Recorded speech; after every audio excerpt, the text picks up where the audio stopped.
Hello, everybody. Welcome to our YouTube channel.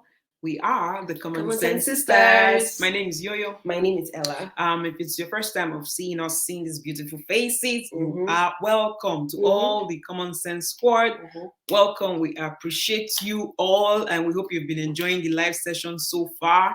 If you're new here, please don't forget to subscribe. Yes. Go through the playlist. It is very, very important. The playlist is well organized for your enjoyment. Okay.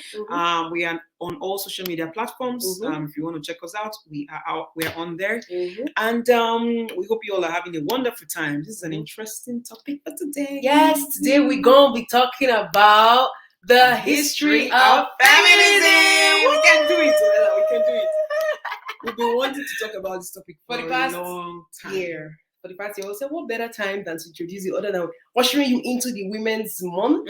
And Women's Month is all about women. You already know the great thing. So we chose this topic of feminism and talking about it, let's say in the African context, because first of all, we're Africans, we're Nigerians, and we come to find that some Nigerians do not really know what feminism means. Yes. So we're here to enlighten you. Yes. After doing a lot of research. Yes. We don't claim we know everything, but the ones we have to share it. It's our human obligation. So that any other person that also has more, they can share it. So when you watch the video, don't forget to comment, and you can comment as you're going. Yeah, share as well. And very so let's get to it now. All right. So before we start with the formal definition of feminism, Yo-Yo, what does feminism mean to you? I come to you and be like, excuse me, ma'am. What does feminism mean to you? Actually, okay. Feminism means equality. In the sense that women's rights, and when I talk about women's rights, so equality of all genders, women having access to opportunities, the same way men have access to this same opportunities. So for education, for employment, for social services, anything that revolves around that, it shouldn't be something that because this gender, I shouldn't have access to it. So equality, basically. Okay. For me, feminism, like you said, is equality of the sexes, equality of both gender, whether you call it gender or sexes, depending on like your vocabulary.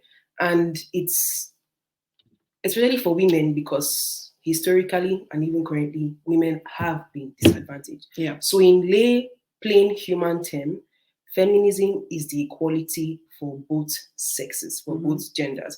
And we're not only going to be talking about just feminism in plain text as the definition, we're going to be talking about the different waves of feminism, because some people think feminism is something that just dropped from the sky. No. Feminism is a white man's construct. Feminism is that. So we're talking about the history, the real things about the feminism. So Google and scholars will say that feminism is the advocacy of women's rights on grounds of political, social, economic equality to men. Feminism is about all genders having equality and equal rights and opportunities. It is equality of the sexes. Yeah. It's a justice and an equality movement. Yeah. Simple. Yeah, that just makes common sense. Yeah. Feminism is not about, if we have to coexist in the society, why can't this happen? Why can't this happen? And if you stand for all this, if you believe for all this equality of the genders, you feel that people should be treated with respect regardless of their gender and all these things, then you are a feminist. You've adopted feminist like ideologies. So there are three, as of now, different waves of feminism. Although there's an argument of the fourth wave, but we are going to be focusing on the three waves. Yeah. So the first wave started in the 19th and early 20th century. And the reason for this wave of feminism was that women wanted the right to vote. That's why you hear things like the early suffragettes. Suffragettes were women who fought for voting rights. Can you imagine? In the early days, women didn't have right to vote, like for who would be their governor and president and councillor and mayor. Can you imagine? That was very painful. Just on the basis of the fact that they have a vagina. Yeah. That was the only thing. So the early feminists of the first wave, they wanted rights to vote, equal rights to education. And we still see that happening in Africa today, of where women are being denied and girls are being denied equal access to education. Or if they're pregnant, they will say that they have to stop going academic journey. So the early feminists fought against things like this. They wanted equal treatment under the law, including holding of public offices. So a woman, if she wants to be president, you can't say because you're a woman you can't be president. Yeah, it doesn't make sense. They wanted voting rights, they wanted educational rights, and they also wanted equal rights to access of public office and property. Did I just say public office? No, public office. Hi! Yeah, property. Too much of all this kind of thing. Public office. Right to property. Because women were own viewed as property. So yes. how can a property own a property? Yeah. How can a chair cannot own a chair? Yeah.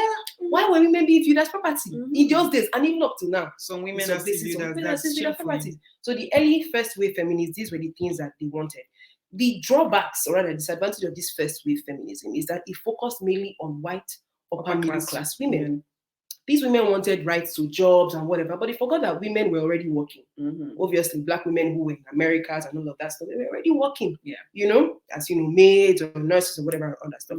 And it was all-inclusive. This first wave of feminism was highly uninclusive. Non-inclusive. Non-inclusive, like we said, it was mainly white and focused on middle class women. So they didn't include women of other races and women of other social status or poor or whatever. Now to the second wave of feminism.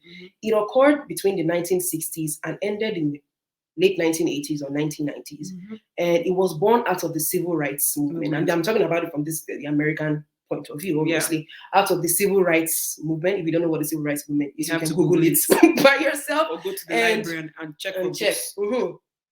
And this second wave of feminism focused mainly on sexuality and reproductive rights, workplace rights, and women in the workplace. And the good part of this is that it included Black women, women of all other races, different colors, and from different social-economic classes. So they identified the problems with the first wave, and they said, if we're going to continue this feminist movement, we have to include all the women of all races and talk about, these are the injustices being done. So you look at it as, okay, white women are not the only ones that have the problem of, not having voting rights or whatever, but Black people too do not have voting rights. First of all, because you're Black, then because you're a woman, so he looks at all these injustices being done to different classes of women. And there you begin to see inclusivity in the feminist movement. Now, the third wave started in the 1990s and continued the work of the first and the second wave. So he wanted to continue empowering women, including to define her femininity. A woman will now define who she is. She doesn't have to wait for society. She doesn't need a husband or a man, to validate her or define who she is. Who a woman is. And equal pay, and then being speaking up when you experience domestic violence and all that. And all that is very important, because especially for this equal pay thing, is that you're working very hard. And you deserve more. And you go sit at the negotiation table, and they want to make you feel less. You're a woman, and make you feel like you demand for more money for the value you're putting into the company or the organization where you are. They want to make you feel like, don't you think you're asking for too much? Don't you think you're doing so much? Like, you should settle for less, or you deserve less just because you are a woman. And in continuation, and an example of this was when Oprah Winfrey, one of her many talks, or maybe the book that she wrote, talk about how her boss at the time, or previous boss at the time, didn't want to pay her the same money as her male counterpart was earning, simply because she wasn't a married woman. She didn't have family. So why did she want to earn more? It doesn't make sense. If you're earning, if you're doing this amount of work, you should get paid for the equal amount of work that you're doing. And this brings us to talk about equality. What is equality?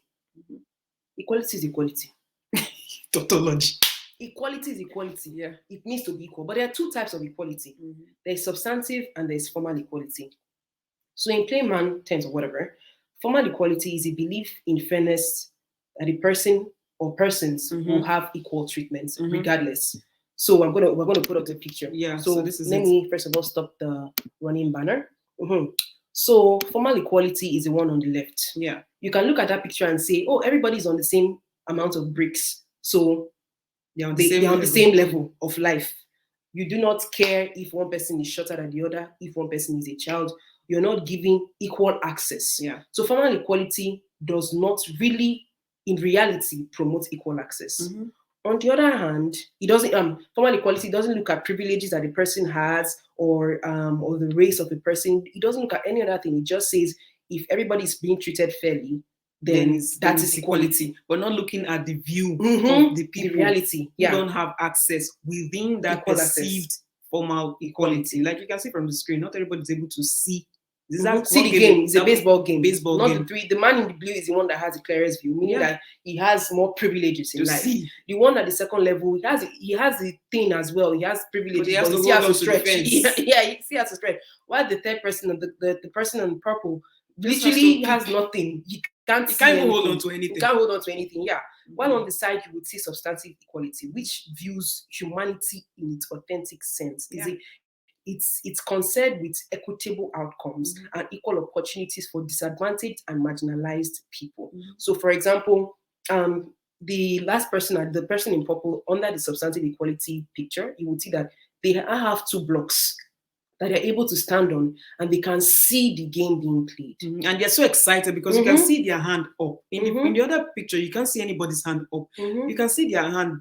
You can see his hand or her hand up. And then the guy on the far left, you can see his hand up, but it's like they're all on the same eye level to see. And the guy, please put the picture back. The guy who couldn't, like, he's still holding the fence. Now you can notice the other person and see, like, oh wow, he can finally see you. Exactly. And why we brought up this issue of substantive and equality, because some people might come and argue that, okay, in today's world, we acknowledge, we know that feminism is there, we acknowledge feminism, but how true is it that women are actually having equal access and equal treatment, equal fairness under the law in today's society? I'm talking about now in the African context. Yes, you can say, a woman can run for election. A woman can run for election to be a governor or whatever.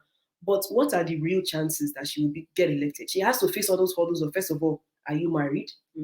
And do you have children? Will your husband allow you, if you are married, then they will torment the husband? Then they will torment the husband if she's married and say, are you going to be first husband?